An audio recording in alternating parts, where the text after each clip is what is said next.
Welcome to our lecture on East Asia, where we will be focusing on China today. So, like our last unit, and we were talking about South Asia, the different empires and kingdoms are much more complicated than today's modern political boundaries. We're only going to be covering a few dynasties, but note that there were numerous dynasties occurring at the same time in different areas of modern-day China. So this isn't a linear passage of different dynasties, that many are simultaneously occurring, just over different areas. Let us begin with Xi'an, China, modern-day Xi'an, used to be called Chong'un, where we are situated right along the Yellow River and the Wei River. Particularly along the Wei River. So as water is necessary for human survival, we first build settlements, communities, civilizations along important waterways. And so here we have the same idea. These are two of the most famous rivers in China and necessary for human civilizations. And the terracotta warriors. So you're probably familiar with them. These are from the mausoleum of the first Qin Emperor of China. Let's go into some details about him. So, Qin Shi Huang was the first emperor of a unified China. So he was a conqueror. He was able to conquer and unite some of these warring areas to where he becomes this first emperor. He's described by many as being this very deadly, conquering, bloody king, but now historians are relooking at this past description and reconsidering his role in history. Or some justify that violence in bringing together a unified nation for the first time. But either way, credit is due to him for unifying these warring kingdoms. And so he'd gone by a different name before, but then when he became king, Qin Shi Huang, he's the first emperor. He's really establishing the Qin Dynasty. This is where the word China comes from. And as soon as he becomes emperor of these unified warring states, then he is going to start building his tomb, essentially, this mausoleum. Before we go into those details, please note, again, he was this military genius, so we're going to see how he brings his military with him into the afterlife. Here's his tumulus, his mausoleum. So it looks like just a normal hill. This passage, or this walkway and the decorations in front of it have only been added since the 70s. It was just considered a natural hill. But underneath it is his pyramid, his mausoleum. He's known for building the Great Wall of China. Later on, the Ming Dynasty adds to it. More of what we see is from them in different areas. But he's known for his modernization. He standardized coins, weights, measures. He interlinked this new state with canals, roads. He standardized writing. He connected cities. He created these advanced roads. He developed the Great Wall. So again, this was a profound new emperor for this area. So he did great good as well. So, in order to achieve mortality, he built this vast underground city. And so we're looking at, here's the terracotta army, here is his tumulus. And so in 1974, these construction workers were going to be building a well. And they came across parts of this terracotta body. And so they immediately called in authorities, and they found not one but thousands of these life-size terracotta army warriors.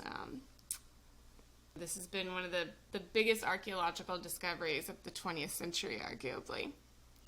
Each one has unique facial expressions, etc. They're individualized. And so why did he do this? So for many different kingdoms and the death of rulers, even with ancient Egypt, is they would bring some of their servants or some of their warriors with them. that they would be killed essentially and placed within these tombs to accompany them into the afterlife. And so instead of destroying his whole army, of which he was extremely proud of, he has these terracotta warriors made to accompany him into the afterlife. He wouldn't have wanted his soldiers to die because this is a newly established state, and his own son is taking over after him. So he wanted to make sure he was protected. So I was able to go here as well, which is really neat. It's a cool experience.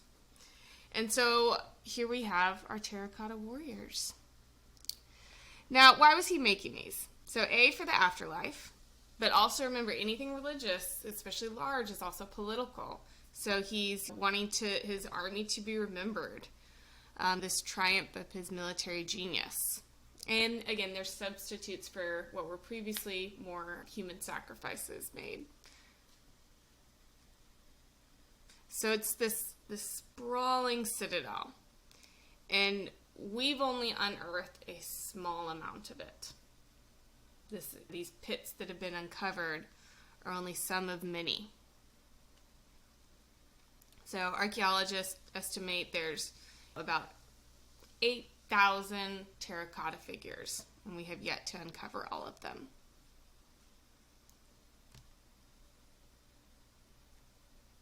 And so they also have individualized hair. Their caps indicate their different types of ranks. Their military regalia is also emphasized. And they're extremely individualized. So it's probably unlikely that each warrior sat down for a portrait. There wouldn't have been time for that.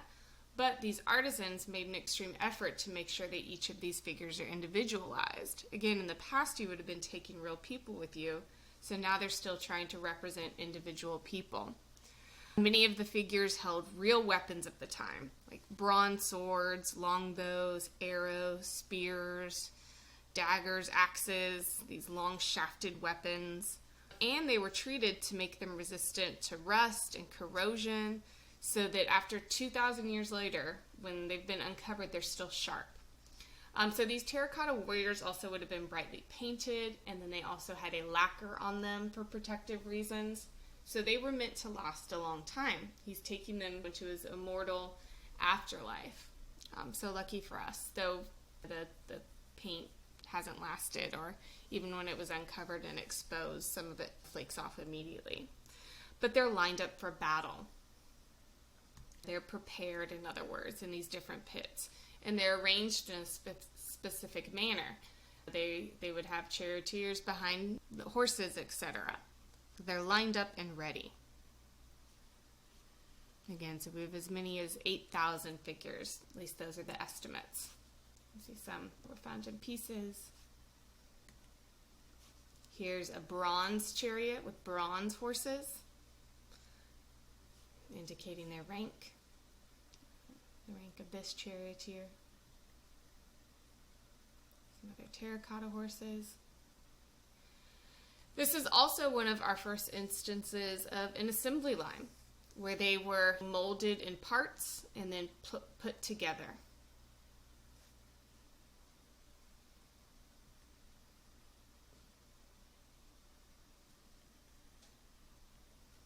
So his tumulus has yet to really be uncovered. According to a historian, a more contemporary historian to the emperor, is that he buried all these treasures, that there's essentially a palace underneath this. So here's our version of a pyramid under here. Pavilions, offices, fine vessels, precious stones, and rarities. This is what an earlier historian discusses. And he also, these writings indicate that he had a replica of the area's river systems and streams. And they used mercury to create these continuously flowing rivers and streams, which are supposed to mimic the surrounding area, because he's continuing his life in the afterlife. He wants to bring with him what he's seen during life.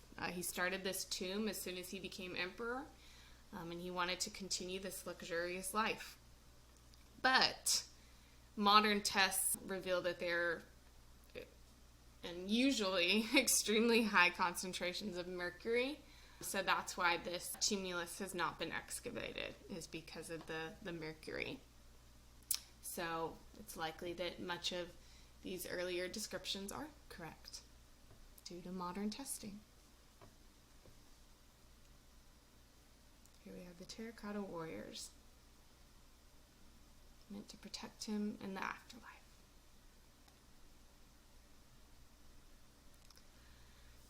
Let's head back in time, 1200 BCE, under the Shang Dynasty, to briefly discuss oracle bones, which is inscribed bone, to come back to this concept of duality, of complementary forces that are necessary for balance. And so we're going to see this concept of yin and yang throughout the different philosophies and religions of China, and it starts so early on. And we see those symbols here on these early oracle bones. So these oracle bones were used by shamans, fortune tellers, and if there were questions about the crops, the weather, battles, questions about the ruling family, they would engrave these oracle bones and then apply heat to them with like a hot poker, which would then break the bones. And then they would determine the future based on where those cracks were. But what we have on here is that yin and yang, which you're likely familiar with this symbol. You've probably seen it. So the yang represents masculine, and then the black represents feminine, and they seem opposites, but both are necessary for balance, and they complement one another. And so we saw this with our South Asian area as well, this idea of these complementary forces, which are often described through the idea of masculine and feminine, and that they are different, but both are necessary for creation, for life, for this balance. We saw that with the cosmic play between Shiva and Parvati, of always finding each other to find this balance, and that was representative of finding balance in the cosmos and in life, etc., etc. So this is a symbol that represents a very complex idea, but it's going to be seen throughout China's history. So let's begin with the banner of Lady Dai to describe this idea of this balance, this yin and yang, and some of the philosophies of this time period. So on your handout, I have Confucianism, and this is a belief system in which, again, all of these belief systems are how do you find balance, what's the meaning to life, and what happens after death. And so one of the ways for living a good life is, under the belief of Confucianism, is ancestor worship and living a virtuous life in order to attain peace. So this is where the golden rule, do unto others what you would want others to do unto you, is found. Later, we have Taoism. On your handout, I have that, where Taoism is often the term used outside of China. And Tao means the way or the path. Confucius saw this as the moral way in order to find balance. Whereas with Taoism, they are going to really look to nature to find balance. They're saying you're still following the way, but we're following the way of nature. And so we see elements of nature throughout this funeral banner. It's a good representation of many of the belief systems of Taoism, Confucianism as well. There's philosophies in which to live a good life. So let's look at this. So this is her nesting coffins of Lady Dai. She was one of 3 tombs found in this area, right next to one another. Her husband had died before her, and then her and her son were buried. And so think back to where we studied like King Tut and how he had these nesting coffins. Similar here, where we have these nesting coffins. And her body was mummified. It was wrapped in, throughout these nesting coffins, they found thousands of little important items to her that she was taking to the afterlife, extremely valuable. Each of the designs on the coffins are also, they're reflecting the journey of her spirit to the afterlife. They're symbolic, so they're not just for aesthetics. So part of this belief system under Taoism is the belief in 2 souls. You have Hun, which is the soul that makes the dangerous journey to the afterlife, And then you have Po, the soul that stays in the tomb with the body, enjoying the many funerary offerings within. And so there are aspects throughout this tomb of goods that they're bringing with them to the afterlife that they hope to use. So they're extremely luxurious. She was a high status woman. Here's her mummified body. It's been arguably the most preserved mummified body found in the world. In here we have a depiction of her. So she was older. And let's look at her silk banner.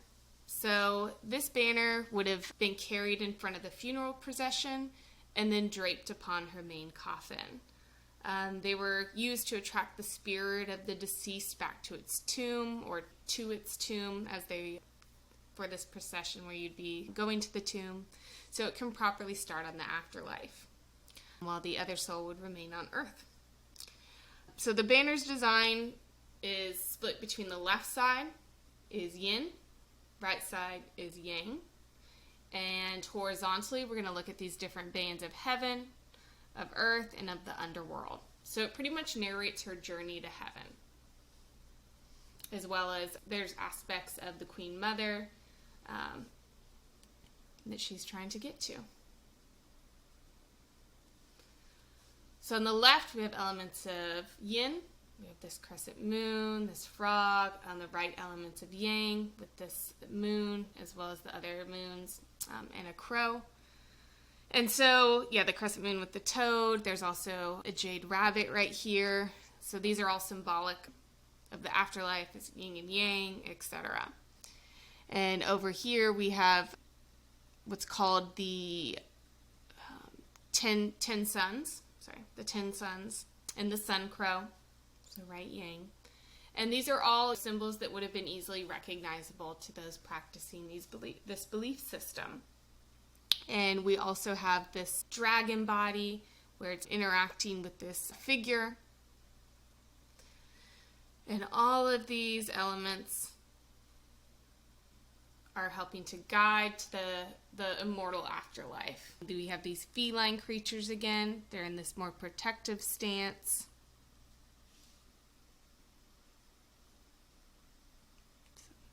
And these two figures are officials who are protecting the heavenly gates. So up here we have aspects of heaven. So think of how many times we've seen these feline creatures. So here's an element of earth. This is a farewell scene where we have Lady Dai and her attendants. We have these wispy elements of clouds, but primarily of these dragon creatures, which you probably already associate with China. So we see that imagery well established. And this owl atop. So these figures are all associated with helping her pass on to the afterlife.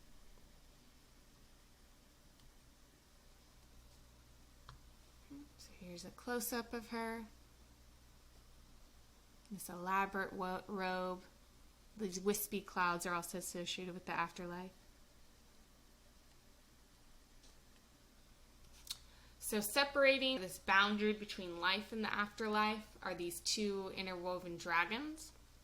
And they're woven into one another, and in between this bai, which is a jade disc with a hole in the center. I should not have a W. And these are found, these have been found in tombs, burial goods for as long as even far back into our prehistoric era as well. So we have these mythical creatures that are helping to separate the boundary between life and the afterlife. And they're exchanging this yin and this yang here. So this balance of them. So here's Lady Dai's funeral feast. So they help to separate these two scenes. So we're entering into our afterlife. Here's the funeral feast. See this food here. They're seated.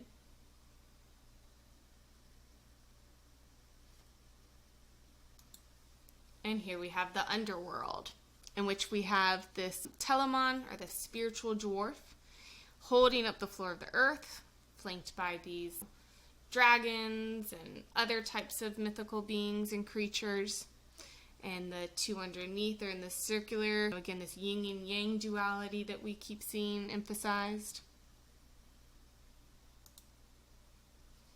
And so again, this funeral banner helps to describe her journey to heaven, to this afterlife. The funeral objects, customs, and legends are all seen through here. And again, yin and yang, the idea of balance, is utilized throughout Chinese history through the many philosophies. Now let's talk about the spread of Buddhism and with these early pagodas.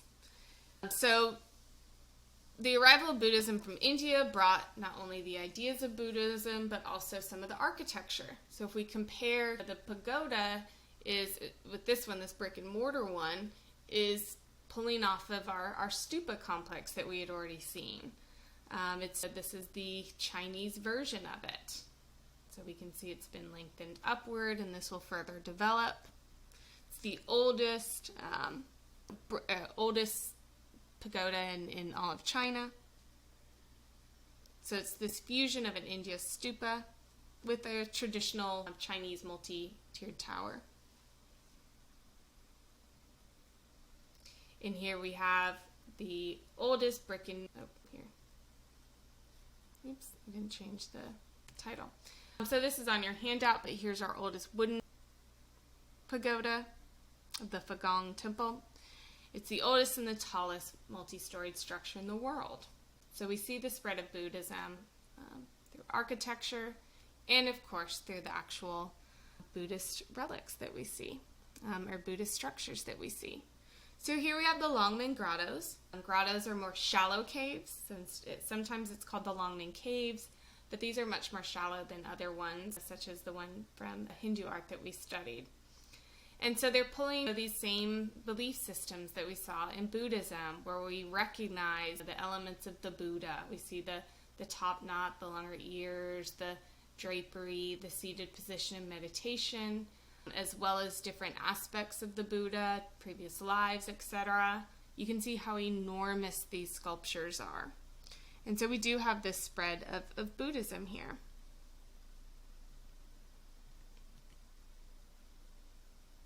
Here we are from a distance.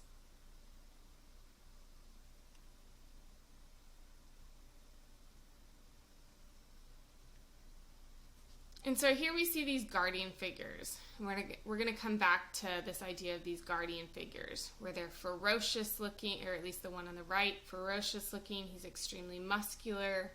So he's protecting these caves. He's protecting this area.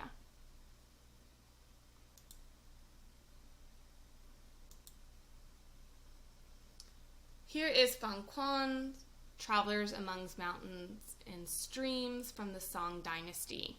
And the Song Dynasty is really well known for their scroll work, the inking colors on silk that we see here.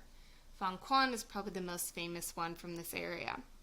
And so we see these elements of Taoism again, this idea of finding balance.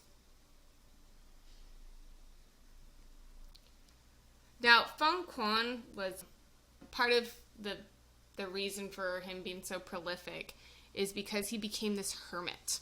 Is that he was tired of the warfare that was occurring in China during his lifetime, and so he retreated out to nature to become this hermit and to practice Taoism. One of the key figures in Taoism is this idea of an elder, of an old man, of almost this hermit person who has studied nature, because they're looking to wait to nature as this, to follow in the way, the path of nature. And so Fan Quan is looking for answers during this bloody warfare, story of time, and so he looks to nature and he becomes pretty much a hermit. And so we see that he's able to experiment because he's rejected part of society. And so he has these unconventional scroll works that he makes during this time period, and he's written about. But this, unfortunately, is probably one of the only ones that survives of his. And so what we see is these gnarly mountain ranges, these craggly rocks, etc. And there's this real emphasis on the landscape, which we haven't really seen. We haven't seen them. We've seen figures, we've seen gods, but we haven't seen this sole focus on nature. The only real elements of humans are over here in the far bottom right, where we see this caravan coming through, these travelers, in other words, hence the name. But the real emphasis is on these mountains and streams, that we humans are nothing by comparison, that we should look to nature for answers. And so this really expresses his cosmic vision of this search for this harmonious existence.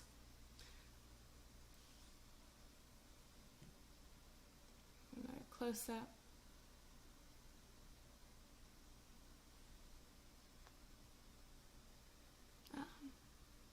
To talk about his brushwork real quick, is we have this very crisp brushwork to define these different elements of nature, but as well as these loose, quick brush strokes and these soft brush strokes of the rocks behind him, the sense of fog, etc.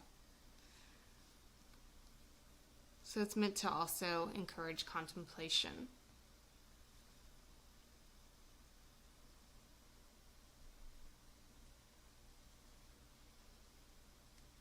And let's head into Korea briefly, where we'll be looking at the Silla Dynasty of the Three Kingdoms. Complicated mini kingdoms simultaneously occurring. And so here we have the gold and jade crown. We have three rivaling kingdoms. This is the Silla Kingdom, the most powerful. Chinese emissaries had described this country as being full of gold and jewels, and so they were a wealthy kingdom. This was found at the royal tombs. So they have these elite burial tombs. They're similar to the Chinese tombs that have been found, contemporary Chinese tombs. And they're buried with these luxurious materials for status. And so what we see here is this tree-shaped crown, this daiguan. And so it's also associated with this axis mundi, which we discussed in our Buddhist lecture. And it's this connection between heaven and earth. And the daiguan is the sacred world tree. So again, it's representative of this axis mundi. And we see elements of that here with these delicate jade decorations and these gold circular decorations. There's also, this represents this interesting connection between the Korean people and then these tribes along the Eurasian steppe, where they have very similar crowns that have been buried, that we found. These tiny little gold discs that we see are called gogok, and they represent ripe fruits, fertility, abundance, this balance of life and death, and this emphasis on fertility in different aspects. And so the king and queen were also the religious authorities, so there were these shamanistic elements that they would perform even during the coronation. Before state religion was established, they were continuing this idea of the shamanistic rituals. And so much of this crown represents that shamanistic ritual and that connection between heaven and earth and these ideas of the afterlife. We will discuss Japan tomorrow.